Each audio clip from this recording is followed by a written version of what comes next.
Hello,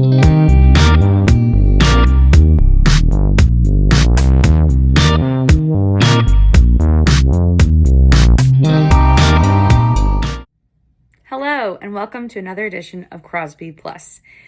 We are excited to join you once again, still in our homes and still only me, Megan, but that's okay. We do have some great content to share with you this evening.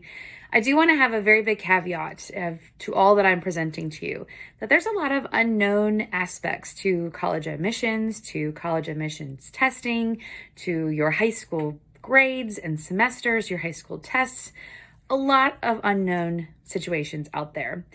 And I first want to preface that the information that we're sharing with you is purely to help assist you and prepare you for what is next. But things could change. And the things that we're sharing right now, especially if we give you, typically you take this in your 10th grade year or your junior year, that might shift and change for you. Again, a lot has changed. But I do hope that you feel a little bit of reassurance that this is changing for everyone. And so you won't be alone. You're not the only student, not the only school system. This is every student, especially in our own country. So do know that you are all kind of together in this one aspect of it all being unknown. We hope that you are continuing to do well in all of your classes and that you are showing up and that you're taking some of those tips that I shared at the last CrosbyPlus video, link right here, to go watch and learn the top tips that we have for surviving being at home and working at home. But today I explicitly want to dig into the 2 tests that you might want to take advantage of to prepare for some important tests at the remainder of your high school career. And those are the Pre-ACT and the PSAT. 2 things that are pre to the real ACT and the real SAT. Now, this is where a lot of unknown comes for your fellow juniors and some seniors, but mostly all juniors right now. They're in the middle of taking those big ACT and SAT exams. And right now, they're not happening because of all that we're going through and all of the isolation. They're postponed. And so there's just a lot of unknown for them. So if you have a friend who is a junior, reach out to them and tell them that you're thinking about them and that they should feel comfortable and secure with all that's going to be going on, and they should be stress-free. But for you, I kind of want to give you a snapshot of what those 2 pre-tests are so that you can utilize them to take advantage for when you are ready to take the real things, typically in your junior year. So the Pre-ACT and PSAT are exactly what they say. They are practice tests. They're pre-tests to the real full, long ACT and SAT. Both of these tests are typically administered at your high school. They're offered from your high school to either sophomores or juniors. Some freshmen can take them. It really just depends on the schedule of your school. Some of the schools can offer it for free for everyone, and for others, there might be a very small fee to take the test. But if you want to take advantage of a pre-test and it has a proctored exam, a real live exam, those are a really great opportunity to take advantage of if you're being asked if you want to take advantage of it. Most of the time, the Pre-ACT is administered because in the state of North Carolina, the ACT, the real thing you'll use for college admissions, is offered for free for every junior, typically in the spring, and I hope it remains that way. So typically in the spring of your junior year. So they offer the Pre-ACT to have that practice before the real thing. And the same thing goes for the PSAT. If you plan on taking the SAT, it might be helpful to take the Pre-SAT or the PSAT. So why are those 2 tests important? Well, for a couple of reasons. They're shorter versions of the real thing, so they're not as long. Each section is more condensed, but it gives you exposure to a test without having to take a 3-hour exam over and over again. The best advice that we will have when you are actually preparing for the ACT and the SAT, which are 2 college entrance exams that may be required for the schools that you're applying to, is that you take a practice test. And we really would say take a full-length practice test, so not even the PSAT and the Pre-ACT. But those 2 pre-tests that we're talking about today can be very helpful in allowing you to see early on in your high school experience to say, wow, this one section of math I'm really struggling in. So next semester when I'm in geometry, I'm really going to think about what I'm learning so that when I'm taking that test, I've truly mastered that material.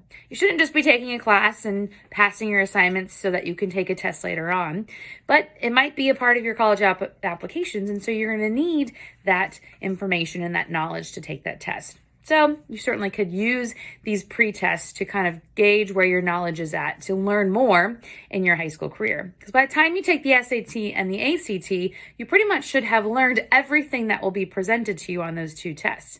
Doesn't necessarily mean you know everything and you know it very well to get 100% on all of the answers, but there might be some areas that you want to dig into more early on in your high school career. Another advantage of these tests is they could be used for scholarship purposes, primarily the PSAT. So if you look at the PSAT, there's one that is administered at your high school, and it's the PSAT-NMSQT, and that is the National Merit Scholarship Qualifying Test. So that is something that you would take. It's the PSAT, but it qualifies you to become a National Merit Scholar, which can be awarding up to $2,500 of scholarships. And that's really just a top score on the PSAT. So you don't do much more than take the PSAT and you score really well compared to all other students across the country. And then you move through the finalist stages and you get to the final stage of either being a recipient of the National Merit Scholar. So it could be used for scholarships. It also could be used for preparation and practice, and to do that now. So signing up for the question of the day on Khan Academy at College Board or for ACT.org, and you sign up for just a question a day to just receive one thing a day to practice, and spend 15 minutes on practicing and learning and engaging with these questions, that can make a huge and significant difference on your actual test day when you're a junior and you're taking that real ACT or real SAT. Highly recommend doing a very little bit now, because it's not time to stress and worry about those two tests at this moment. And once you get to the moment of taking those two college entrance exams, and you don't have to take both, we'll talk all about that once we get to that phase, but you're not going to cram for those two tests. Instead, you're going to go back and practice questions, and you're going to feel more comfortable about the questions that are being offered to you. And you're going to feel like you can master the time because you've done the PSAT, you've done the Pre-ACT, maybe you've done both, maybe you've just done one. You've done practice tests, you've done 15 minutes of practice a day, which is nothing compared to all the other things that you're doing in your day, to just take 15 minutes out to practice for those two tests.